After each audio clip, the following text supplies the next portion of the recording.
Hello mga kabidyo, kahit muli tayo sa ating panibagong video at samahan nyo muli ako sa araw na to dahil gagawa muli tayo ng panibagong video at magre-repair tayo ng speaker. Mga speaker na sunog kaya papalitan natin ng mga bago para gumana na yung ating mga speaker. So ito yung ating speaker. Kung di ako nagkakamali, ito ay subwoofer laman ito. Okay. Itong speaker na to ay ginagamit sa simbahan. So mukhang sunog na sila, pati tweeter, at ito yung ating ipapalit. Ito pala yung ating speaker, Kibler. Yan yung ating i-repair. Okay, kita nyo naman sobrang alikabok. At ito na yung ating ipapalit ng mga speaker. D12 na Kibler. Ayan. Kibler KPA 1230. D12, 300 watts. And then sana itong mga tweeter na to ay kasya sa ating ipapalit. Size ng ating mga tweeter is 3. Okay, so baklasin na natin yung ating screen para makita natin yung loob. Para sa mga kabidyo, okay natin dyan naman yung mga speaker na kagaya nito at hindi na gumagana. Samahan nyo ako mag-repair o magpalit ng mga speaker para kung sakaling masunugan man kayo, alam nyo kung ano ang pwede nyo gawin.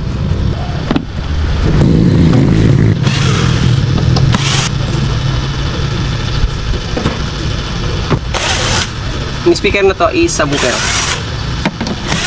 So dito pala sa speaker na to ay ang laman niya subwoofer at tweeter. Parang wala siyang mid. 2 pirasong tweeter.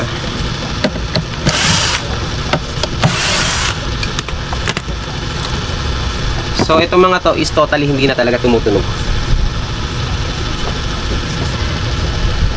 Positive ay blue.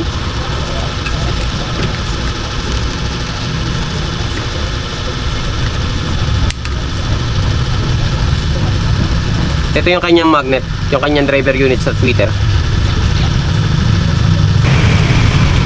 Ito naman yung kanyang magnet sa kanyang subwoofer. Testingin lang natin kung talagang hindi na siya gumagana at gagamit tayo ng battery. Okay, ito ang ating available na battery, 9 volts. Pag-testing lang natin. So, para ma-testing lang natin, pagdikitin lang natin yung positive to positive and negative to negative. Kapag hindi tumunog, sira siya. Kapag tumunog, pwede pa siya. So, hindi siya tumutunog. No reaction. Dito naman tayo sa tweeter.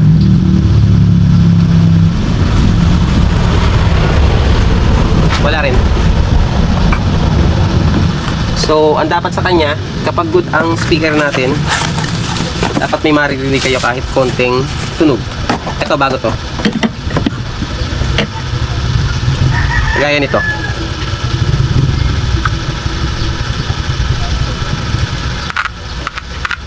So ganyan maririnig nyo. Yan, good yan.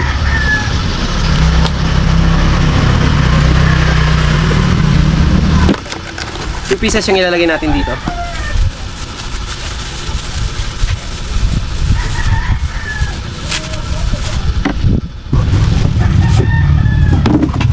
Okay, pakita ko na sa inyo muna yung loob ng ating box na i-repair.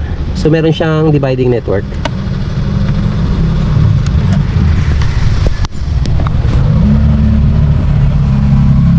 Sa dividing network, ayan.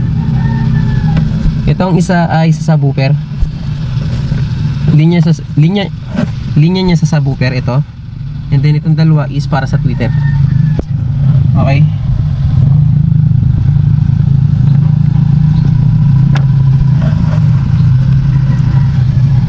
Ayan, sana nakikita nyo. Yan ang loob ng ating speaker box na Kibler na i-repair. So bali 2-way siya. 2 tweeter at isang subwoofer. So hindi subwoofer ang gagamitin natin dito. Hindi subwoofer ang ipapalit natin dito. Instrumental na kasi sa simbahan naman to ginagamit. Kadalasan kapag sa simbahan, more on vocal. Okay? Para lutang yung boses.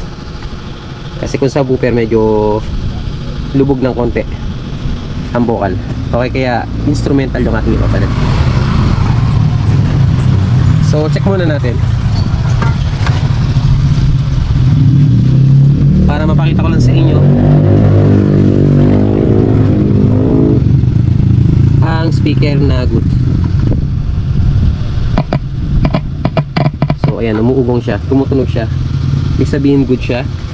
So ito, hindi talaga siya tumutunog, so totally sunog na siya. Okay, so ihinang na natin.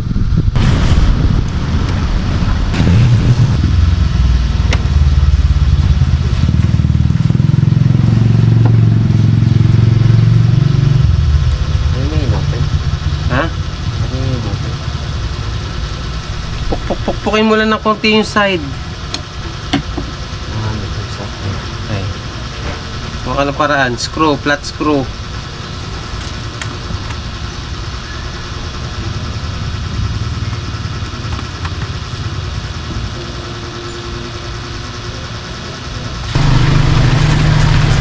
So ito natin, hinang na natin. Ayan, yung hinang natin sa ating instrumental. Yung sa Twitter, ang gamit nating brand is Crown. Kasi wala tayong makunan na Kibler brand din. Yung wattage niya, sana nakikita nyo. Yung wattage niya is nasa 100. KW 3T. Okay. So ganyan lang magpalit ng ating mga speaker na sunugan. So sa mga magtatanong kung magkano yung speaker na to, ang speaker na to is umaabot ng 1,000 plus. Okay? Sa ating instrumental na Kibler, 1,000 plus or less than 2,000, and then ito is or more or less 200. Okay, sarado na natin. So ito na yung ating kinabit. Yung ating pinalit ng mga speaker.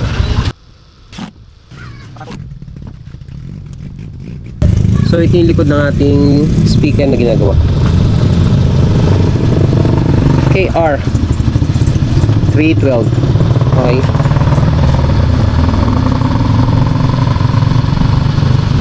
So kung ano yung ginawa natin dito, ganun din yung gawin natin sa kabila. Dahil pare-pareho silang mga sunog. Okay, set up na natin para matesting na natin. Gamit ating amplifier Joson Saturn.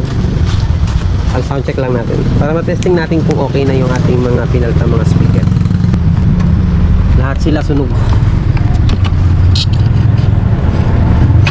4 pieces na tweeter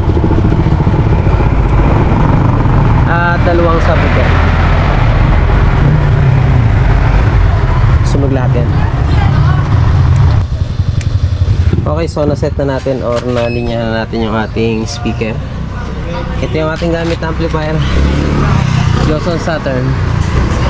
Switch on, and then Bluetooth tayo. Yan, gamit tayo ng cellphone and then ragatak para iwas copyright.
ka-video, okay na lahat.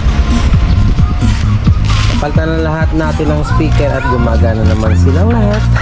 At ito na nga yung ating mga pinalitang mga speaker. So ito is pwede pa itong gamitin. Okay, hinga lang, kailangan yung ipa-rewind or palitan ng voice coil. Ito medyo matrabaho na to kung papalitan nyo ng voice coil, kaya mas maganda kung papalitan talaga ito ng bago. Okay, and then ito pwede pa to kasi buo pa naman yung kanyang mga paper. Hinga lang, kailangan nyo pang ipa-rewind. So ganun lang. So ganun lang yung paraan natin or yung diskarte natin para mapagana ulit natin yung ating mga sunog na mga speaker. Palta lang ng speaker. So hanggang dito na lang muna ang ating video. Sana nakatulong yung video natin ngayong araw to para sa ating mga ayos ng mga ating mga para sa ating mga speaker na mga sunog na. So ganun lang po mag-replace kahit anong brand pa yan o kahit anong mga speaker pa yan. Basta kapag nasunog, try nyo pan-testing yung battery kung wala kayong tester, and then isa-isa yung testingin para malaman nyo kung ano mga sunog. Okay, so itong ginawa natin na to, itong ating mga speaker na ginawa ngayon is sa simbahan. Okay, siguro na persa siya kaya nasunog. Okay, so hanggang dito lang mga kabidyo. Okay, sana nakatulong yung video natin ngayong araw na to para sa ating mga kabidyo. Okay natin dyan na mga nasusunugan din ng mga speaker. Okay, kaya hanggang dito lang at maraming salamat at hanggang sa muli. God bless.